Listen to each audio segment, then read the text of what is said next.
Isang batang manunugis, naglakbay sa dilim ng kagubatan, hindi upang maghanap ng yaman, kundi upang matutunan ang lihim ng lakas mula sa mga nilalang ng dilim. Paano nga ba siya nakaligtas? Ano ang natutunan niyang aral na magbibigay liwanag sa ating mga takot? Halina't sumama sa isang kwento ng tapang, kabiguan, at isang lihim na magbabago ng iyong pananaw sa buhay. Huwag palampasin ang kwento ng baguhang manunugis nagpaluhod di aswang. Isang kwentong magpapaisip sa iyo kung hanggang saan ang kayang gawin ng isang puso na nagpasya magpatuloy. Gabing-gabi na nang marating ni Elias ang masukal na gubat ng San Roque. Malakas ang ihip ng hangin. Ang mga dahon ay tila bumubulong sa bawat paggalaw. May dala siyang itak. May rosaryo sa kanyang liig. At isang lumang larawan ng kanyang nawawalang kapatid. Bago siya tumapak sa gubat, binalaan siya ng mga matatanda. May mga nilalang doon na hindi dapat ginagambala. Ngunit hindi siya natakot. Baguhan man siya sa pangangaso ng mga nilalang, dala niya ang apoy ng paghihiganti. Sa unay tahimik ang paligid. Ang tanging naririnig ay ang langit-ngit ng mga sanga. Hanggang sa may sumipol sa kanyang likuran. Mabilis siyang lumingon. Walang tao. Walang hayop. Ngunit may bakas ng paa sa putikan. Malalaki. May 4 na daliri. Hindi iyon paa ng tao. Nanlamig ang kanyang batok. Tumayo ang kanyang balahibo. Dahan-dahan siyang umatras, pinakikiramdaman ang paligid. Mula sa kadiliman, may namataang 2 mata na kumikislap. Mataas ang nilalang. Payat. May balat na parang tuyong dahon. At ang bibig na puno ng matutulis na ngipin. Hindi pa man siya nakakaatras ng tuluyan, sumulpot pa ang 2 pa sa magkabilang gilid. Napapaligiran na siya. Hindi siya gumalaw. Ang mga aswang ay tila nag-aabang ng kanyang susunod na kilos. Isa ang biglang lumundag. Nasalo niya ito ng kanyang itak. Bumaon ang bakal sa balikat ng halimaw. Ngunit imbes na mapasigaw, umiti ito. Bumunot ng itim na likido mula sa sugat. Parang langis. May amoy na bulok na karne. Sumusuka na siya sa baho. Tinangkang tumakbo ni Elias, ngunit nadulas siya sa putikan. Bumagsak siya. At saka lumapit ang isa sa mga aswang. Itinapat sa kanyang mukha ang dila nitong mahaba at basa. Hinawakan siya sa dibdib. Mainit ang palad nito. Parang nasusunog ang kanyang balat. Napahiyaw siya sa sakit. Ang rosaryo sa kanyang liig ay nagliwanag. Napaatras ang mga aswang. Parang nasugatan sila sa liwanag. Ngunit isang sigaw ang tumigil sa lahat. Isang tinig na pamilyar. Manghuhuli ka ng tulad namin, kapalit ay ang sarili mong dugo. Napalingon si Elias sa pinanggalingan ang tinig. Doon, sa lilim ng punong balete.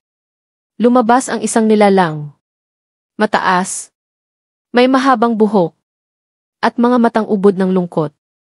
Kilala niya ang mukha. Kapatid niya si Liza. Ngunit ang balat nito'y kulay abo. Ang mga matay pula. At ang ngiti malamig na parang kamatayan. Kuya, sabi ni Liza. Bakit mo kami hinahanap? Tuluyan siyang napaluhod. Hindi sa takot. Kundi sa sakit. Sa harap niya ay hindi na ang kapatid na nawala 5 taon na ang nakalipas. Kundi isang aswang na ginising niya sa paghahanap ng katotohanan. Ang langit ay kumulog. Nagsimulang umambon. Sa bawat patak ng ulan ay unti-unting nababasa ang kanyang dugo sa lupa.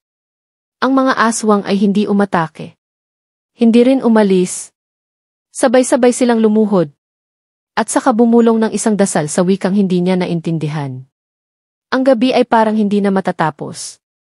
Ang katahimikan ay nagsimulang tumunog ng maliliit na hikbi. Tumingala si Elias. Ang mga mata niya ay puno ng luha.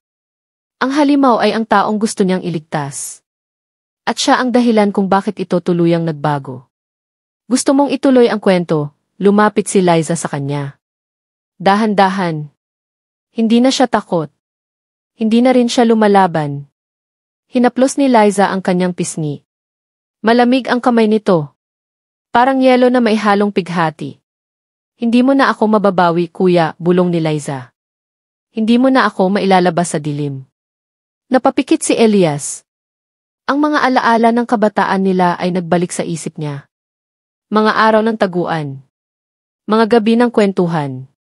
Ngunit ang Liza na kaharap niya ngayon ay isa ng anino ng nakaraan. Ang mga aswang sa paligid ay nagsimulang humuni. Parang nagluluksa. O nagsasaya. Hindi niya maunawaan. Bakit mo ako tinawag? Tanong ni Liza. Bakit mo ako ginising? Walang maisagot si Elias. Hawak pa rin niya ang itak. Ngunit hindi na iyon mabigat. Parang nawalan na ng silbi. Napayuko siya. At doon niya napansin ang aninong gumagapang sa lupa. Isa pa. Isa pang nilalang ang dumarating. Mas malaki. Mas mabangis. At may pakpak na parang sa paniki.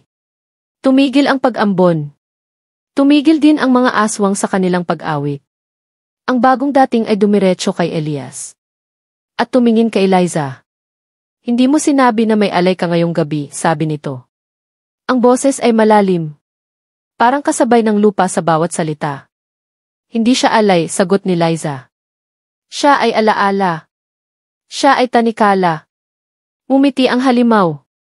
May ngipin ito sa gilid ng pisngi. Lumapit ito kay Elias at inamoy ang kanyang lid. Ang dugo mo ay mabigat. Puno ng paghahanap. Puno ng galit. Tama na, bulong ni Liza. Bitawan mo siya. Hindi siya para sa iyo. Hindi na siya para kaninuman. Ngunit huli na. Hinawakan ng halimaw ang dibdib ni Elias. At isang sakit na hindi niya kayang ilarawan ang sumiklab sa kanyang katawan.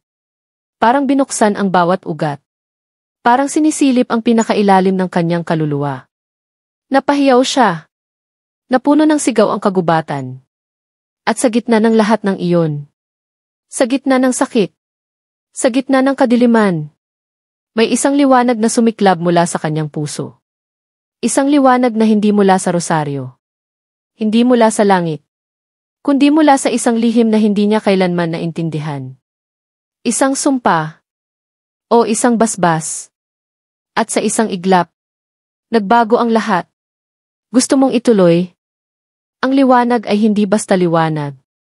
Ito ay buhay. Puwersa. Sigaw ng isang bagay na matagal nang natutulog sa loob ni Elias. Napaatras ang halimaw na may pakpak. Napaaray ito. Parang nasunog ng apoy. Sumigaw si Liza. Hindi sa takot. Kundi sa pag-aalala. Kuya, anong ginawa mo? Ngunit si Elias ay hindi na sumasagot. Ang kanyang mga mata ay hindi na itim. Puti na. Puti na parang liwanag ng buwan. Ang katawan niya ay lumulutang. Ang hangin sa paligid ay umuugong. Nagsipagtakbuhan ang mga aswang. Parang mga batang nahuli sa kasalanan. Ang mga puno ay yumuko. Ang lupa ay umuga. Ang liwanag mula sa kanyang dibdib ay lumawak. Hanggang sa kainin nito ang buong clearing. Nabulag si Liza. Napasigaw muli ang halimaw na may pakpak. At sa gitna ng lahat ng ito, may boses na bumulong sa tenga ni Elias. Dugo ng mandirigma. Dugo ng tagapaglinis. Ngunit anong halaga ng linis kung ang puso mo ay puno ng sakit? Napatingin siya sa langit. Umulan ng abo. Mabagal. Malamig. At sa bawat patak nito, unti-unti siyang bumalik sa lupa. Hindi na siya lumulutang. Hindi na rin siya sigurado kung siya pa rin si Elias. Lumingon siya kay Liza. Nakaupo ito sa ugat ng punong balete. Umiiyak. Ngunit hindi lumalapit. Hindi rin umaalis. Hindi mo ako nailigtas, kuya, sabi nito. Pero binago mo ang gabi. Binago mo kami. Ang mga aswang ay nagsimulang bumalik. Isa-isa. Tahimik. Hindi naglalakad kundi lumulutang sa hangin. Parang wala na silang katawan. Parang anino na lang ng dating anyo. At sila ay yumuko kay Elias. Walang salita. Walang galaw. Nagbigay lang ng paggalang. At saka naglaho sa dilim. Naiwan si Elias. At si Liza. At ang punong balete na ngayon ay wala ng dahon. Tahimik ang gabi. Tahimik ang gubat. Ngunit ang puso ni Elias ay hindi na tahimik. Dahil ang gising ay hindi laging ginhawa. Minsan, ito ay parusa. Minsan, ito ang simula ng isang mas malalim na dilim. Gusto mong ituloy pa? Tumayo si Elias. Nanginginig pa rin ang kanyang tuhod. Pakiramdam niya ay binuhusan siya ng malamig na tubig mula ulo hanggang talampakan. Lumapit siya kay Liza. Tahimik. Hindi niya alam kung yakapin ba ito o takbuhan. Si Liza ay hindi tumingin sa kanya. Nakayuko lang ito, hawak ang isang piraso ng luma at kupas na larawan. Larawan nilang dalawa noong mga bata pa. Kuya, mahina niyang sabi. Ako pa rin ito. Pero hindi na buo. Tumulo ang luha sa pisngi ni Elias. Patawarin mo ako, bulong niya. Dahil hindi kita nasagip noon pa man. Tumingala si Liza. Ngumiti siya. Malungkot. Mapait. At ngayon, ikaw ang hindi ko masagip. Umihip ang malakas na hangin. Nag-umpisang mabiyak ang lupa sa paanan nila. Mula sa ilalim, may mga ugat na gumapang paakyat. Itim ang kulay ng mga ito. Parang nabubuhay. Parang may isip. Lumibot ang mga ugat kay Liza. At hinila siya paatras, papunta sa biyak ng lupa. Hindi siya nanlaban. Hindi rin siya nagsisigaw. Panahon ko na, kuya, sabi niya habang unti-unting nilalamon ng dilim ang katawan niya. Pero hindi pa huli ang lahat para sa iyo. Huwag mong hayaang kainin ka ng paghihiganti. Huwag mong kalimutan ang liwanag na nakita ko sa iyo. Bago tuluyang mawala, iniabot niya ang larawan. Larawan nilang dalawa. Naiwang hawak iyon ni Elias. Pagkasara ng lupa, bumalik ang katahimikan. Wala na ang mga ugat. Wala na si Liza. At sa unang pagkakataon, naramdaman ni Elias ang bigat ng pag-iisa. Tahimik siyang lumuhod. Inilagay ang larawan sa ilalim ng punong balete. At saka tumayo. Sa kanyang likuran, muli na namang umihip ang malamig na hangin. Ngunit iba na ang gabi. Iba na ang hangin. Wala nang sigaw. Wala nang kulimlim. At sa kanyang dibdib may naiwang apoy. Maliit. Mahina. Ngunit buhay. At iyon ang kanyang baon sa paglalakad paalis ng gubat. Habang ang buwan ay dahan-dahang tinatakpan ng ulap. At ang gabi, muling nababalot ng hiwagang hindi pa tapos. Nais mo bang sundan ang kwento kung saan siya patungo? Sa bawat hakbang ni Elias palayo sa punong balete, naririnig niya ang mga yabag ng nakaraan. Mga paang tila sumusunod sa kanya. Hindi ng mga aswang, kundi ng mga alaala. Ang gubat ay tila hindi na ganoon kadilim. Ngunit hindi rin ito ganap na maliwanag. May kakaibang liwanag sa paligid. Parang ningas ng kandila sa gitna ng hamog. Pumapasok sa kanyang ilong ang amoy ng nasusunog na kahoy. Ngunit wala namang apoy. Wala ring usok. Ang kanyang kamay ay bahagyang nanginginig habang hawak pa rin ang lumang larawan. Tumingin siya rito. Ang masayahing bata sa tabi niya ay wala na. Pinalitan ng isang nilalang na nilamon ng dilim. Ngunit sa gitna ng lungkot ay may kakaibang kapayapaan sa kanyang puso. Alam niyang si Liza ay hindi na naghihintay. Hindi na nagdurusa. At hindi na nag-iisa. Nagpatuloy siya sa paglalakad. Hanggang sa narating niya ang hangganan ng gubat. Sa bungad ay may matandang babae na nakaupo sa isang bangkong gawa sa kawayan. Maputla ang balat nito. At ang mga mata ay parang bulag. Ngunit nakatingin ito diretso kay Elias. Akalain mong nakalabas ka, bulong nito. Marami ang pumasok pero iisa lang ang bumalik. Hindi siya sumagot. Tiningnan lang niya ang matanda. May dala kang apoy, sabi nito. Pero ingat ka.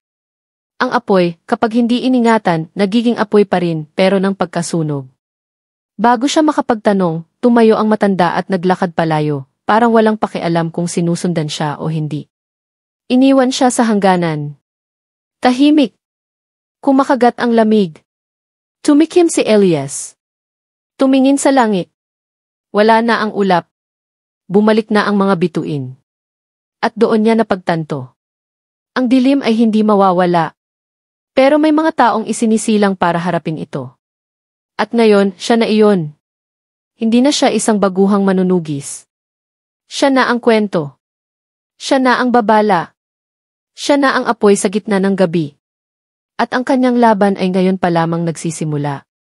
Gusto mong magsimula ng panibagong kabanata sa kwento niya? Habang lumalakad si Elias palayo sa gubat, ramdam niya ang kabigatan ng bawat hakbang. Ang hangin ay nagdadala ng amoy ng lupa at mga nasirang puno. Bilog ang buwan sa langit, ngunit ito ay malabo, parang may ulap na nakapalibot, pinipigilan ang liwanag na umabot sa lupa. Isang mahinang tunog mula sa likuran ang narinig niya, parang mga yapak na sinusundan siya. Lumingon siya, ngunit wala. Walang anuman maliban sa dilim. Hindi siya natakot. Sanay na siyang pakiramdaman ang presensya ng mga nilalang na hindi nakikita ng mata. Inilabas niya ang rosaryo na matagal nang nakatago sa ilalim ng kanyang damit. Tinutok niya ito sa hangin, ngunit wala ring nangyari. Naramdaman niyang may nagmamasid sa kanya, hindi tulad ng mga aswang na humarap sa kanya sa gubat. Ito ay may kakaibang presensya, isang bagay na hindi pa niya naranasan. Habang naglalakad, napansin niyang tila may mga mata na kumikislap mula sa dilim, mga mata na hindi mula sa mga nilalang na kilala niya. Mahalaga ang gabing ito, isang gabi na magsisilbing tulay sa bagong yugto ng kanyang buhay. Walang pagsisisi, ngunit may tanong na nagbabalik sa kanyang isipan, ano ang magiging buhay niya pagkatapos ng lahat ng ito? Dahil alam niyang hindi natapos ang laban. Ang lahat ng nakaraan ay hindi pa tapos. At may mga bagong paghamon na darating. Nagpatuloy siya sa paglakad, pero sa likod ng bawat hakbang, alam niyang hindi niya kailanman maiiwasan ang mga yapak na sumusunod sa kanya. Dahil ang mga nilalang ng dilim ay hindi lang nasa gubat. Minsan, sila ay nasa ating mga puso. At si Elias? Siya ay handang labanan ang lahat ng iyon dahil natutunan niyang maging matatag sa dilim, at sa huli, siya ang magiging liwanag. Ang kwento ni Elias ay nagsimula sa isang gabi ng takot, ngunit magtatapos ito sa isang bagong pagsilang. At sa kanyang paglalakbay, isang bagay ang tiyak, ang dilim ay hindi matatalo ng ilaw, kundi ng isang pusong matapang na hindi natatakot sumubok muli. Ito ang simula ng isang bagong kabanata sa kwento ni Elias. Habang patuloy na naglalakad si Elias, ang malamlam na liwanag ng buwan ay nagsimulang magbago. Parang may umiikot na ulap na kumakalat sa kalangitan, at ang mga bituin ay tila napaparam, pinapalitan ng anino na malabo at naglalakbay.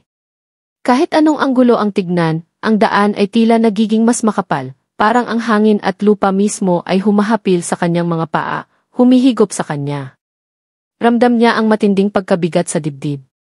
Hindi siya sigurado kung dahil ba ito sa anino ng nakaraan, o kung dahil ba sa mga nilalang na naghihintay sa kanya sa bawat sulok ng mundo.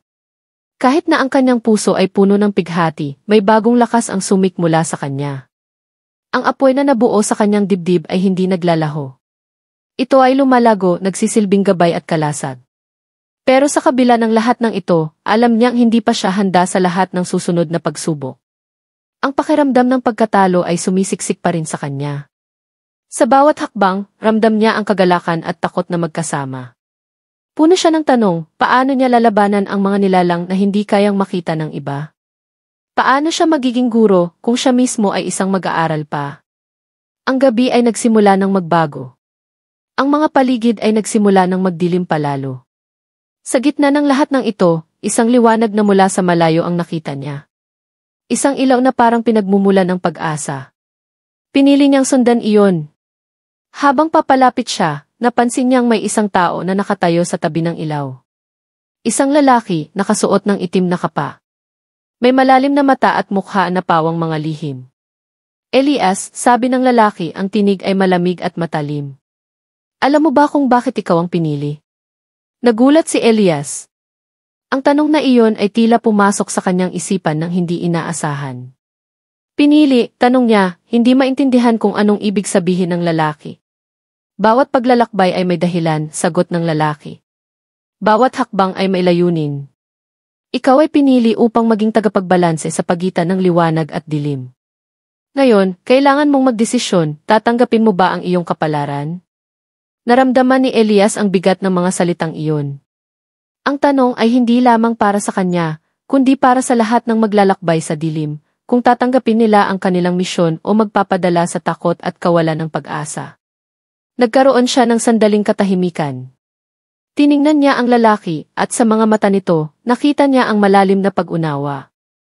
Paano ko malalaman kung tama ang desisyon ko? Tanong ni Elias, ang kanyang tinig ay medyo nanginginig. Sa paglipas ng panahon, malalaman mo, sagot ng lalaki. At tandaan mo, Elias, hindi lahat na nilalang ng dilim ay kalaban. Minsan, sila ang magdadala sa iyo sa liwanag. Ang mga salitang iyon ay bumasag sa kanyang mga agam-agam.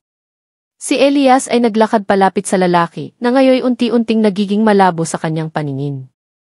Ang liwanag ay unti-unting nawala, ngunit ang kanyang isip ay nag-uumapaw sa bagong kaalaman. Ang kanyang misyon ay hindi natapos. Bagkus, ito ay nagsisimula pa lamang.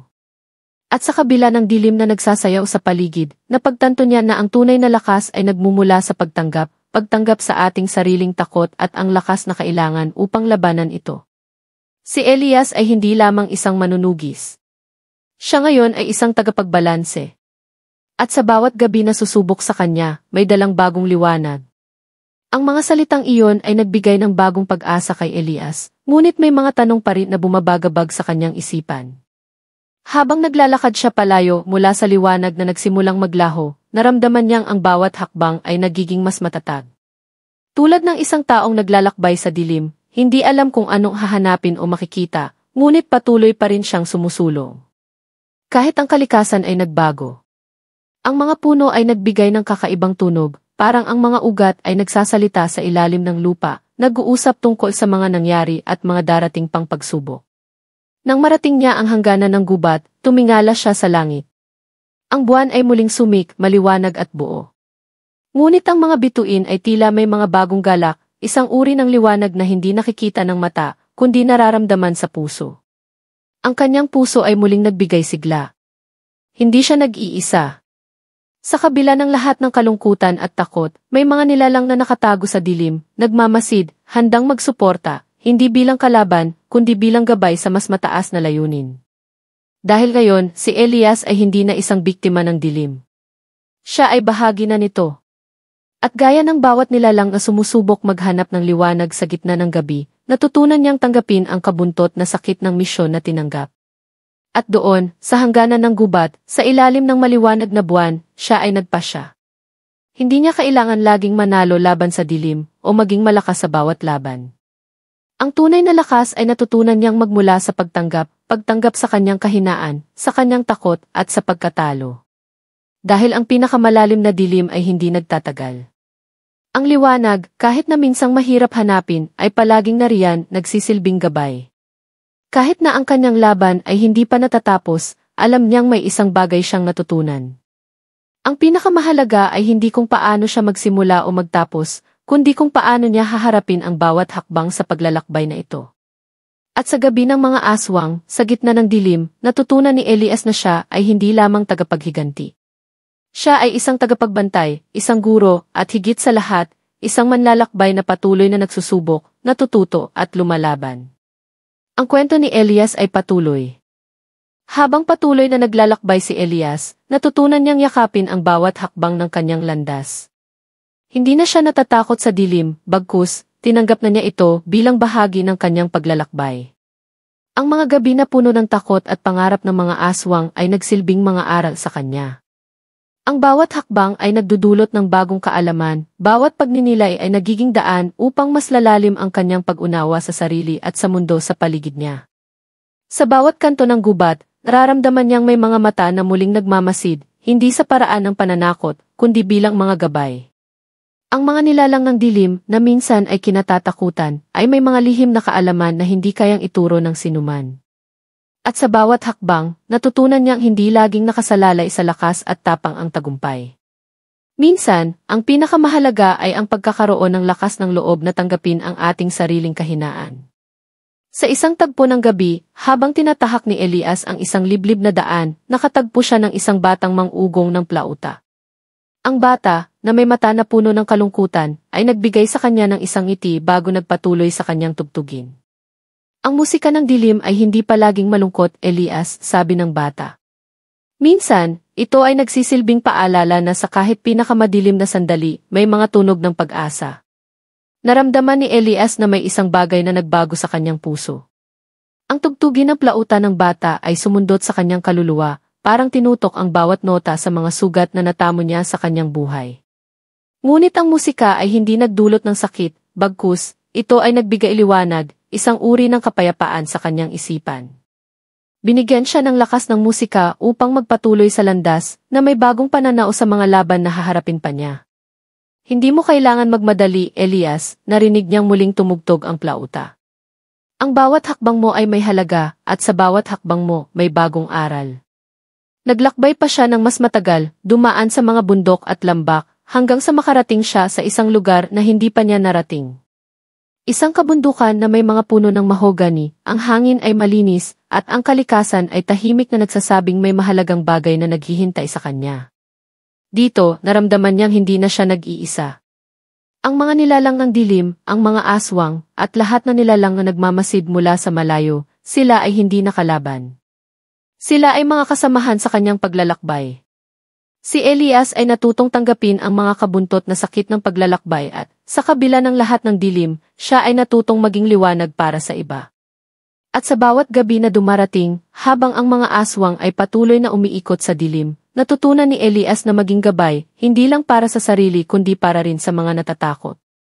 Siya ay naging simbolo ng pagtanggap ng lakas sa kabila ng takot, at ng patuloy na laban sa dilim, hindi upang talunin ito, kundi upang maintindihan at magdala ng pag-asa. At sa huli, ang kwento ni Elias ay naging isang alamat na iniiwasan ng mga naglalakbay sa dilim at pinupuri ng mga naghanap ng liwanag. Ang kwento niya ay hindi natapos. Ito ay patuloy, tulad ng gabi at araw, patuloy na umiikot sa pagitan ng liwanag at dilim. Sa paglipas ng panahon, ang kwento ni Elias ay naging isang buhay na alamat. Ang mga tao sa mga kalapit na nayon ay nagsimulang magkwento tungkol sa kanya. Ang mga bata ay nag-aalangan, ngunit may mga matatanda na nagpapaliwanag ng mga aral na mula sa kanya. Sa bawat kwento, ang kanyang pangalan ay naging simbolo ng lakas at pag-asa, at hindi na lang siya isang simpleng manunugis o tagapagbalanse ng dilim.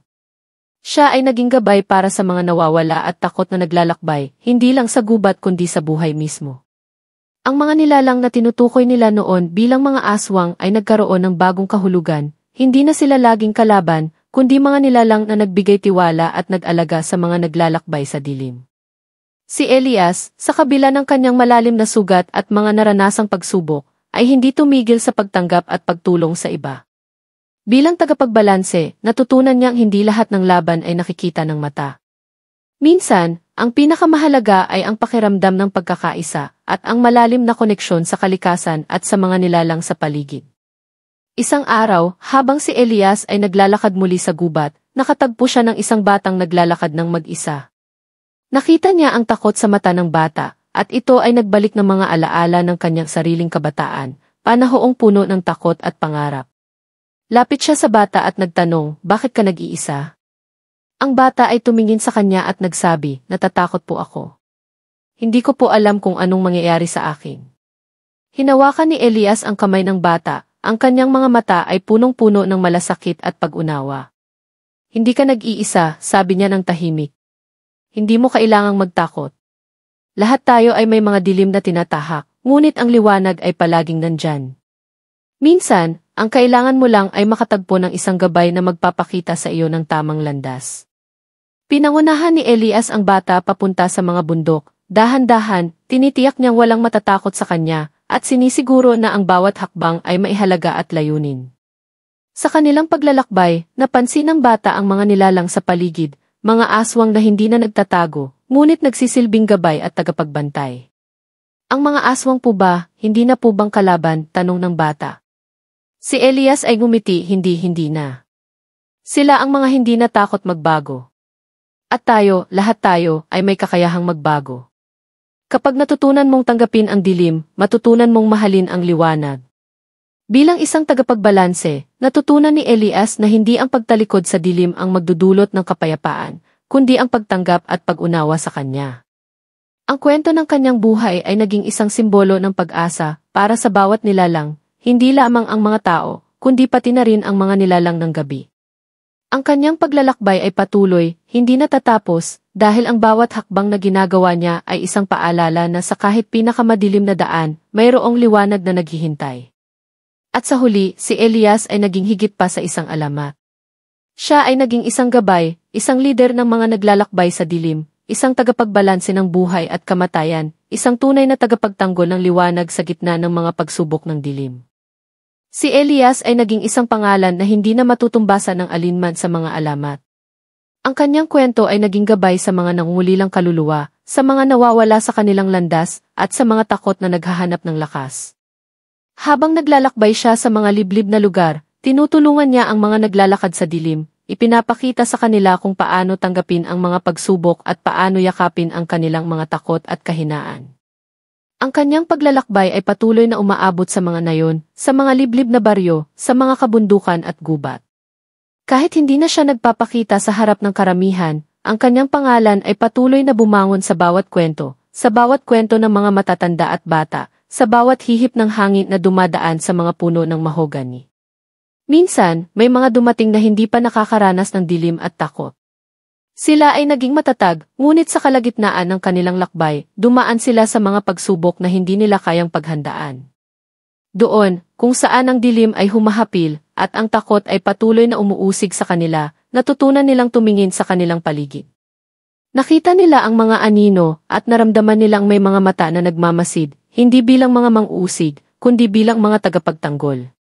Sa mga gabing iyon, ang alaala ni Elias ay naging buhay sa mga kwento ng kanilang mga magulang, sa mga kwentong puno ng aral ng kabutihan at lakas.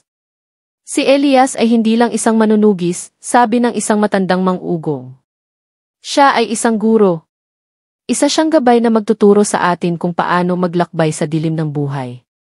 At sa bawat pagkatalo, sa bawat sakit at pagkatalo, ipinapakita nila sa kanilang mga sarili ang mahalagang aral na iniwan ni Elias. Ang lakas ay hindi palaging makikita sa unang tingin. Minsan, ang tunay na lakas ay nasa pagtanggap sa ating sarili, sa pag-alam na ang bawat kahinaan ay mailakas na taglay. Sa bawat hakbang ng mga bagong manlalakbay, ang kwento ni Elias ay nagiging gabay, isang paalala na sa dilim ng gabi, sa bawat laban ng buhay, hindi kailanman mag-iisa. At sa huli, natutunan nilang lahat na ang liwanag ay hindi palaging nasa harapan, kundi minsan ay nasa ating puso. Nakatago sa mga alaala at sa lakas na matutunan lamang kapag napagtagumpayan ang takot at hindi pagsuko sa dilim. Ang kwento ni Elias, ang baguhang manunugis na naging tagapagtanggol ng liwanag, ay magpapatuloy sa henerasyon ng henerasyon, hindi lang bilang isang alamat, kundi bilang isang buhay na alaala ng lakas at pag-asa sa kabila ng dilim. Habang ang kwento ni Elias ay patuloy na umabot sa bawat sulok ng bayan at nayon, ang kanyang presensya ay naging simbolo ng hindi matitinag na lakas sa mga panahon ng pagsubok. Ang mga kwento ng kanyang tapang at kabutihan ay hindi lang ipinasa sa mga bata, kundi pati na rin sa mga matanda, mga henerasyong patuloy na ipinapasa ang mga aral ng pagtanggap, pag-unawa at pag-asa sa gitna ng dilim. Isang gabi, habang ang malamlam na buwan ay muling sumik sa kalangitan, may isang batang naglalakad sa ilalim ng malamlam na mga puno. Nagtatanong siya, kaya ko bang makahanap ng liwanag sa dilim, tulad ng ginawa ni Elias? Ang tanong ng batang iyon ay parang gumuhit sa isip ng matatandang naroroon. Ang matandang mang-ugong, na siyang nagturo sa bata ng mga kwento, ay ngumiti at sumagot, si Elias, sa kabila ng lahat ng dilim at takot, natutunan niyang maglakbay sa dilim ng may tapang. Ngunit ang lihim niya ay simple, hindi siya naglakbay ng mag-isa. May mga gabay siyang nakatagpo sa kanyang landas, mga nilalang na hindi nakikita ng mata, ngunit ramdam sa puso. Ang kanyang liwanag ay hindi nagmula sa labas, kundi mula sa pagtanggap sa kanyang sariling dilim. Ang bata ay nag-isip ng mabuti.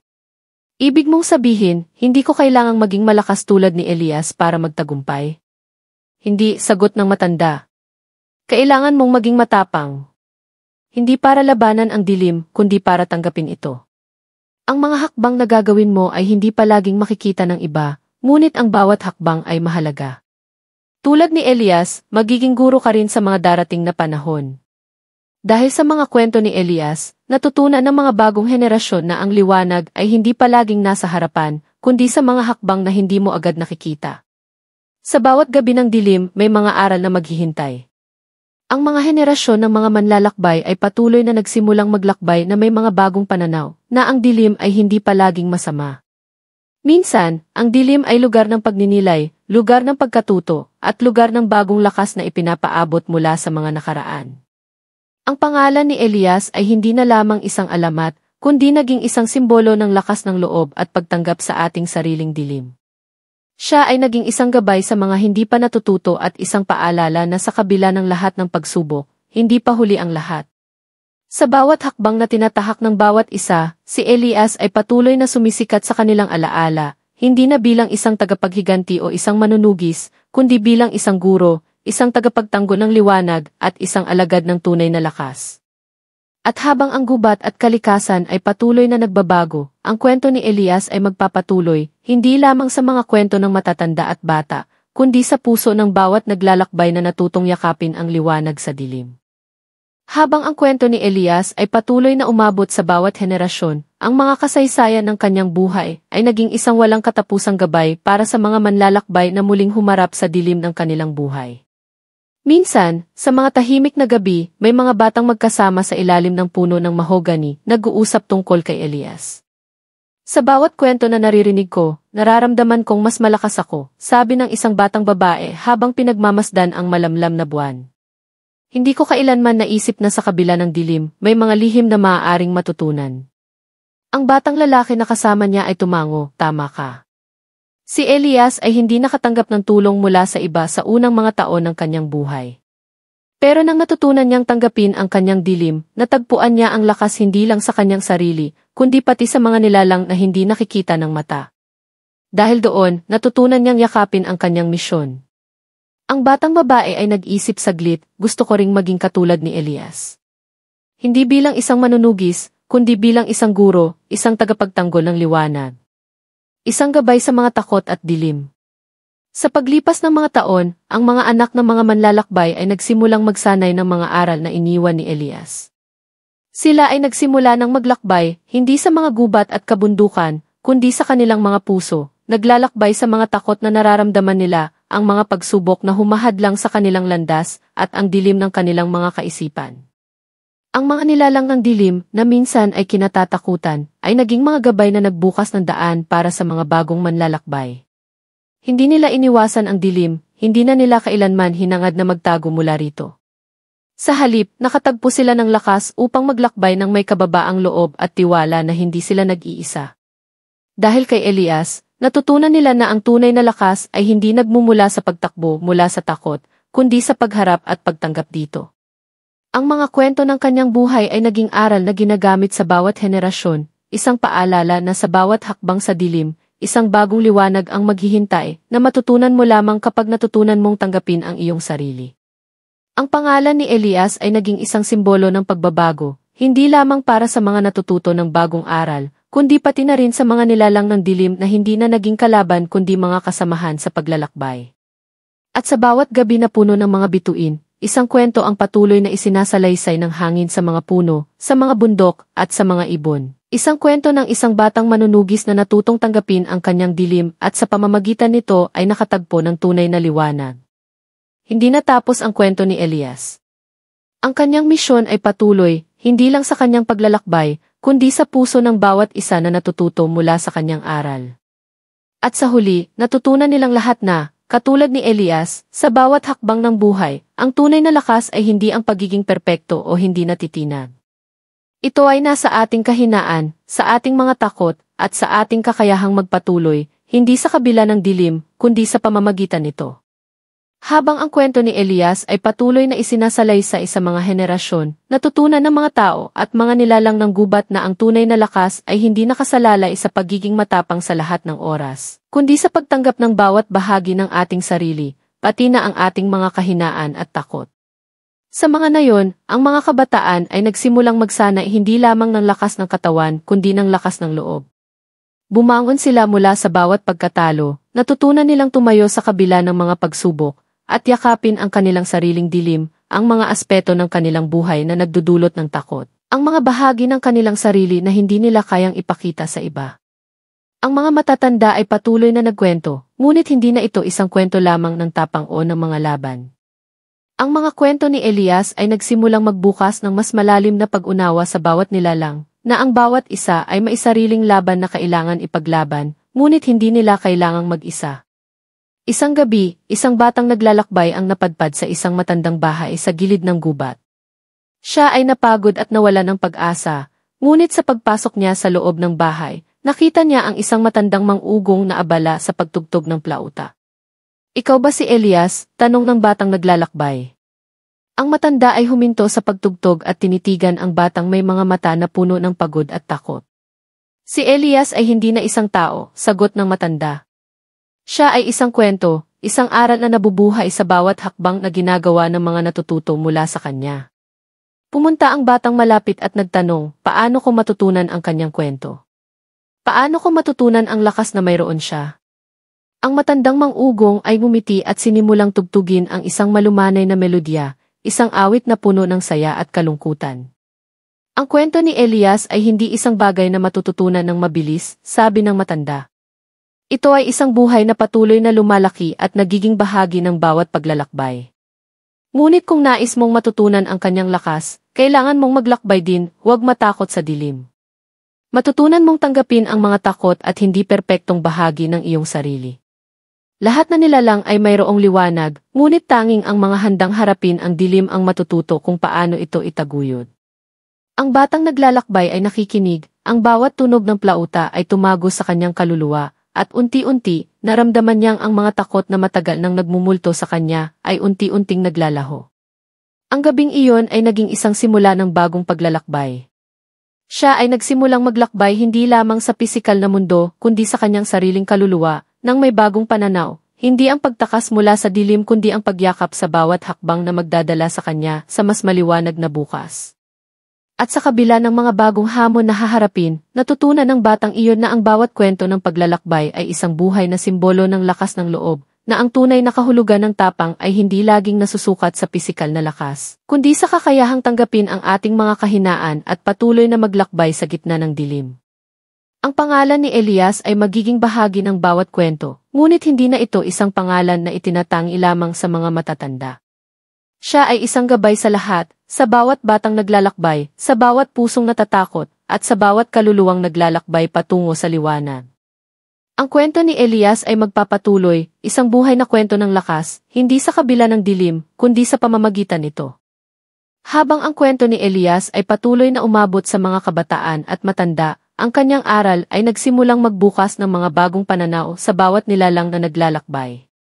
Ang mga kabataan ay nagsimulang magtulungan, hindi na lamang sa mga pisikal na pagsubok kundi pati sa emosyonal at mental na laban na dala ng buhay. Ang mga komunidad na dating nagtatago sa dilim ay nagsimulang magtipon at magbahagi ng kanilang mga kwento, bawat isa ay naging gabay sa isa't isa. Isang bagong henerasyon ang sumik, hindi na takot sa dilim, kundi may tiwala sa kanilang lakas at pagkakaisa. Ngunit sa bawat pagbabago, may mga tao pa rin na natatakot maglakbay. Ang ilan ay hindi pa rin kayang tanggapin ang mga aspeto ng kanilang sarili na nagdudulot ng takot. Sa kabila ng mga tagumpay, may mga manlalakbay na patuloy na humaharap sa kanilang mga demonyo.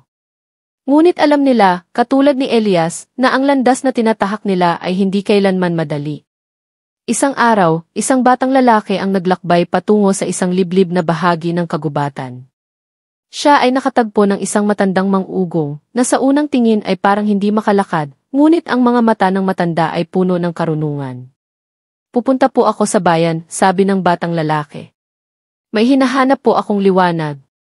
Ngumiti ang matanda at sumagot, ang liwanag ay hindi isang bagay na hinahanap. Ang liwanag ay natutuklasan sa bawat hakbang, sa bawat desisyon mong magpatuloy, kahit na ang dilim ay tila sumasaklaw sa iyong daraanan. Nag-isip ang batang lalaki. "Kayo po ba ay natagpuan na ang inyong liwanag?" "Ang liwanag ko ay hindi palaging maliwanag," sagot ng matanda. "Tulad ni Elias, ang aking liwanag ay natutunan ko lamang nang matutunan kong tanggapin ang aking dilim." Ang batang lalaki ay naglakad palayo, bitin ang mga salita ng matanda sa kanyang isipan. Bawat hakbang na tinahak niya ay naging isang hakbang patungo sa mas malalim na pagkaunawa sa kanyang sarili. Habang naglalakad siya, naaalala niya ang mga kwento ng matanda, ang mga kwento ni Elias, kung paanong ang bawat takot ay isang hakbang patungo sa pag-unawa, at kung paanong ang bawat pagkatalo ay isang pagkakataon na magtamo ng bagong lakas. Pagdating niya sa bayan, nag-umpisa siyang magtulungan sa iba. Nagbahagi siya ng mga kwento, hindi lang kwento ng tagumpay, kundi kwento ng kabiguan at kung paanong natutunan niyang magpatuloy.